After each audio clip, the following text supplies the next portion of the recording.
Salve, salve pessoal, meu nome é Eldis, faço parte do Versão Bugrina, torcedor do Guarani, e viemos aqui para falar um pouco do time. Sou o Ícaro do projeto Ícaro no Estádio do Instagram e YouTube e vou falar para vocês um pouco do Dogão, o meu clube, Maringá Futebol Clube. O Maringá é um clube novo, fundado em 2010, aqui no norte do estado do Paraná, e ano passado conseguiu acesso inédito para a Série C. Para muitos dos times que estavam lá da semifinal, era o time mais favorito para o título, mas não conseguiu passar do Anápolis, mas o importante é que o acesso veio. Nosso ano de 2024 foi terrível, quase rebaixado no Campeonato Paulista e rebaixado na Série B. Passamos muitas rodadas aí da última colocação da Série B e isso trouxe aí uma insegurança para a torcida no ano de 2025. Do time do acesso para 2025 não perdemos nenhum jogador, e isso aumentou a confiança da torcida, mas no começo do Paranaense nós não conseguimos jogar bem, mas após mudança no esquema tático, o time voltou a jogar bem e com isso chegamos à final do Paranaense esse ano. Tivemos muitas mudanças de 2024 para 2025. O nosso destaque na Série A1 do Paulista foi o João Marcelo, atacante revelado na base, foi vendido para o Atlético Mineiro. Nas quartas de final, eliminar o Coritiba, na semi o Atlético Paranaense, vencemos por 3-0 eles na Arena da Baixada,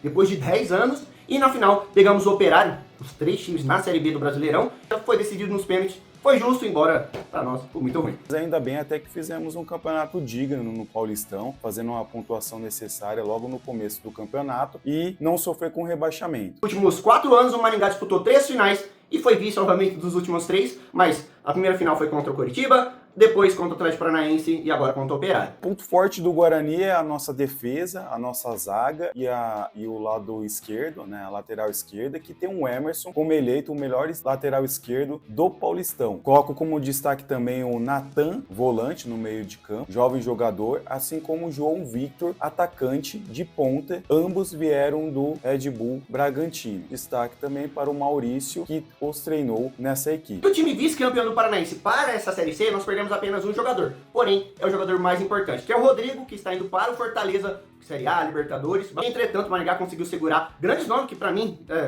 acho que iria sair, mas ainda bem que não saiu, como o Moraes, como o Negueba, Ronald, Tito, Max Miller. É a permanência do professor Jorge Castilho, que está desde 2021 no Maringá. É o segundo técnico que mais comanda um time de futebol, perdendo apenas para o Abel. E o terceiro colocado, que também entrou no mesmo ano, é o Vovô Jordan. É o do Fortaleza. A expectativa aí é que o Guarani se classifique para a segunda fase. Queremos o acesso, temos como objetivo essa conquista do acesso. É a 7ª vez que o Guarani vai disputar a Série C. Se a gente não for na qualidade, a gente vai na raça e na força da torcida. Como é o primeiro ano do Maringá na Série C, para mim, o primeiro pensamento é não cair, porque jogar a Série D é difícil. E com o decorrer da competição, muitas pessoas estão jogando o Maringá até como favorito, mas eu acho que é primeiro buscar a permanência, para aí sim depois conseguir. Então, palpite para domingo é Guarani 1-0, sofrido. Colocamos o Maringá como um candidato ao acesso. Já começamos o campeonato com um desafio enorme. E para esse jogo, o empate é muito bom, porque o Guarani vai ser um time que vai brigar pelo acesso,